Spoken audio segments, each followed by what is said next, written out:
vivo, né? Na tela do celular você vê a pessoa.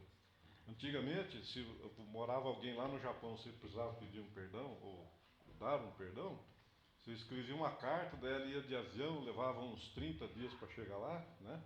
Mas chegava. Depois veio o telégrafo, né? Veio um outro lá, Sedex, né? Que era mais rápido. Aí o telefone, né? Hoje tem o celular. Você pega o celular, escreve uma mensagem, não quer falar com a pessoa, né? Porque você ofendeu ela e está com vergonha, né? Lógico. Você manda uma mensagem, olha, estou te pedindo perdão. Mas não é só isso. Tem que ser, eu estou te pedindo perdão em nome do Senhor Jesus. E se você vai perdoar, a mesma coisa. Você vai perdoar alguém, né?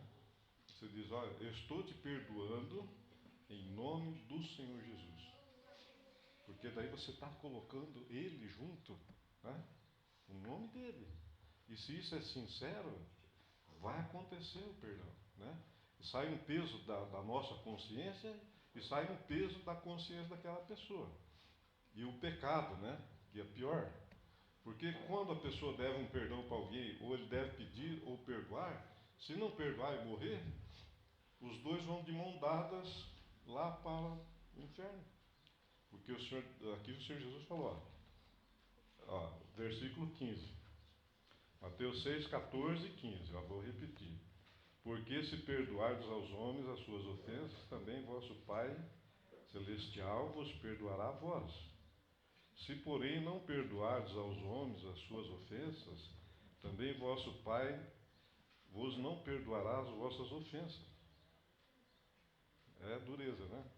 Às vezes por causa de uma palavra curtinha, uma frase, eu estou te pedindo perdão para você em nome do Senhor Jesus. É tão curtinho, né? Mas muitas pessoas não fazem isso. Mas hoje, se tiver alguém entre nós aqui que deve um perdão ou precisa pedir um perdão, vai fazer isso. Sai daqui, vai lá, pega o celular e manda mensagem para a pessoa, né? Porque daí você está liberando o perdão. E está liberando aquela pessoa dela ser condenada. Porque tem muita gente que diz assim, muita coisa, tem que fazer muita coisa para ir para o inferno. Não é muita coisa não, né? É pouca coisa que pode resultar num problema sério, né? Um problema para a eternidade, meu Deus. Então, o que eu falei da oferta, né? Então, oferecer o perdão para alguém é uma oferta boa, é algo maravilhoso, né? Eu fiz isso, sabe? Eu também fui magoado algumas vezes, né? Mas na hora ficava aquela tristeza, aquela raiva, aquela ira, né? Mas depois eu pensava, puxa vida, o Senhor Jesus falou, né? Mateus 6, 14 e 15, que eu tenho que perdoar. Aí numa outra passagem ele fala assim, o Pedro perguntou, quantas vezes eu tenho que perdoar alguém? 7 vezes?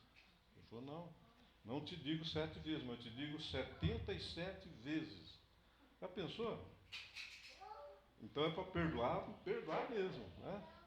Se for perdoar 77 vezes alguém por dia, imagina quantas vezes dá? Mais de 500 vezes, né? Só que daí a pessoa vai se sentir leve.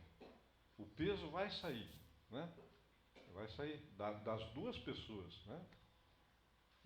Que maravilha, né? Então eu falei assim, tem muitas coisas que a pessoa diz assim, não, tem que fazer muita coisa ruim para poder ser condenado ao inferno, né? Só que eu sempre digo assim também, que o mesmo tempo que a gente leva para pedir perdão, é o mesmo tempo que o Senhor Deus leva para nos perdoar, né? Quando João Batista saiu lá no Rio Jordão falando para o povo assim, arrependei-vos, né? Arrependei-vos, eu vos batizo com água, mas aquele que vem depois de mim vos batizará com fogo, né? Com o Espírito Santo e com fogo, né? Arrependei-vos. A primeira coisa que ele falava, arrependei-vos, né? Então, se a gente der um perdão para alguém, a gente precisa se arrepender. Falar, eu não quero mais esse peso na minha consciência, não, né? E não quero para aquela pessoa também. Não importa o que a pessoa fez. Jesus não falou assim, se a pessoa te ofendeu demais, ou se ofendeu um pouquinho, não, ele diz, perdoa. Peça perdão e perdoa. Porque daí você vai ser feliz. Você vai prosperar, né? Então, estava falando das primícias aqui, né, que está lá em Gênesis, né, sobre Abel e Caim. Caim e Abel, né? Mas depois, eu falei, pouca coisa, as pessoas dizem, pouca coisa não leva a pessoa para o inferno, mas leva sim, né? A falta de perdão leva. O perdoar leva também, se não se arrepender, né? Aí depois nós vemos aqui, ó. Pouca coisa pode levar a pessoa para o inferno, qualquer um de nós, né? Então nós vemos aqui uma outra, a terceira parte e a última, né? Já estou perto do final, pastora. Está vendo o horário? Então tá bom. Então abra lá em Malaquias.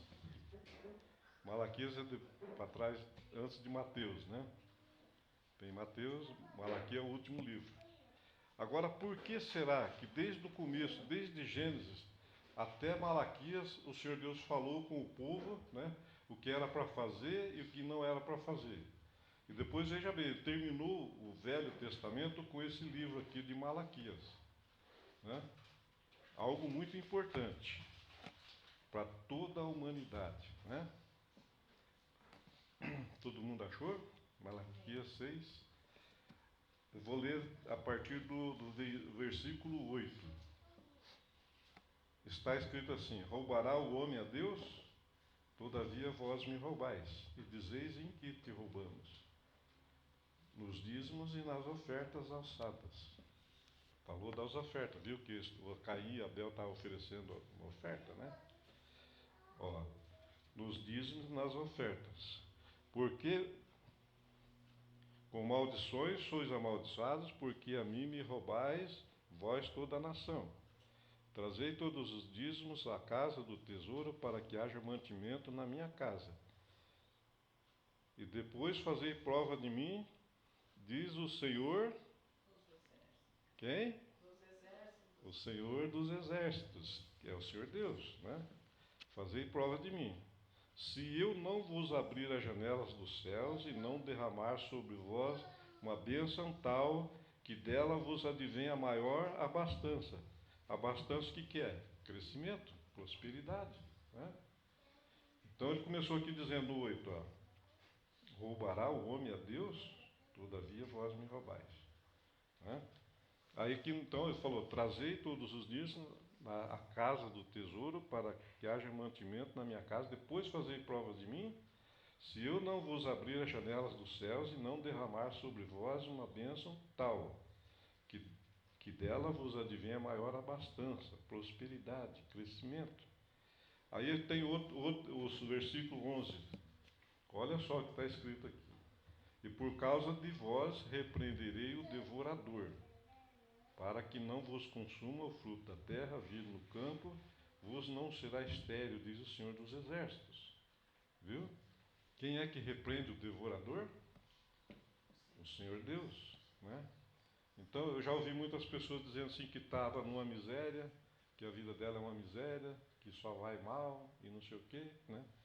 Algumas pessoas que eu conhecia até, e até tinha intimidade, assim, conversar as coisas, né? Mas aí, depois que eu me converti, que eu já estava na igreja, né? Daí, quando eles vinham falar, eu falava assim, mas você já recebeu o Senhor Jesus como seu Salvador e Senhor? Está servindo ao Senhor Deus na igreja? Está obedecendo às ordenanças, os mandamentos, os estatutos do Senhor Deus? Você devolve o dízimo que é do Senhor? Você dá ofertas alçadas, como está falando aqui? Daí a pessoa, não. Eu não recebi o Senhor Jesus ainda, né?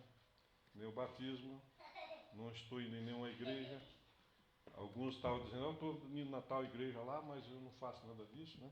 Então, igreja, a gente que escolhe. Religião, a gente é que escolhe. Agora, fazer a vontade do Senhor Deus, nós temos que escolher fazer a vontade dele. Aí vai dar tudo certo, vai dar tudo bem, né? Eu sempre falo assim, quando eu não era convertido, não estava na igreja, eu gastava um dinheiro federal por mês. Quando os meus filhos eram pequenos ainda, 4 crianças, né?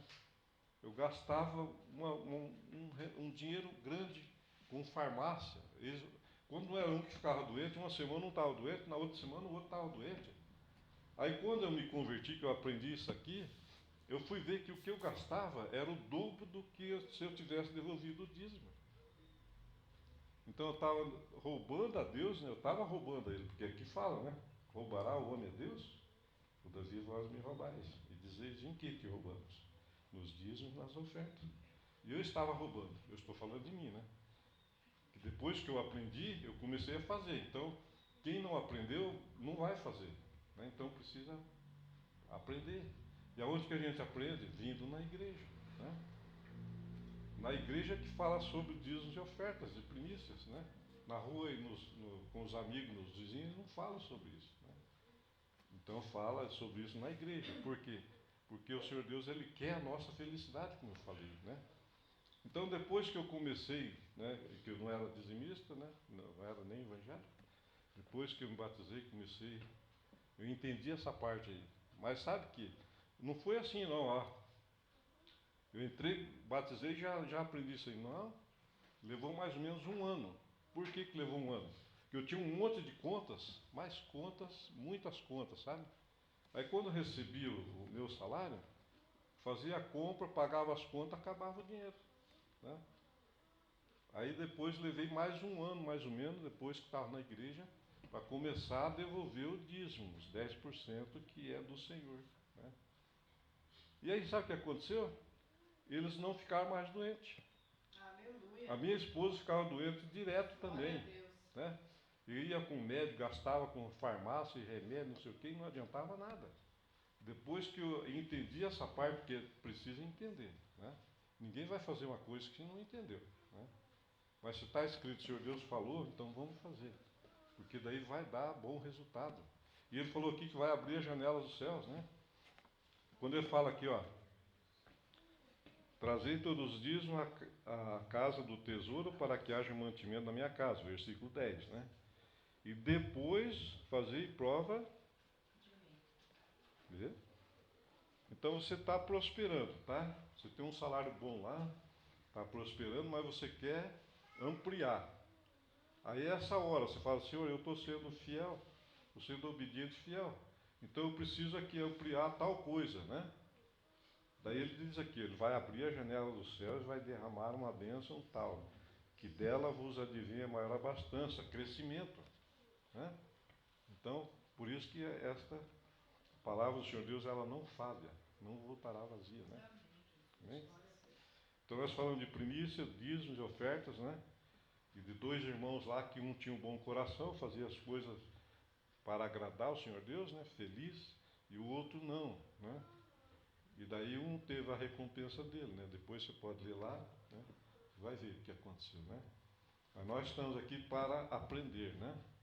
Amém?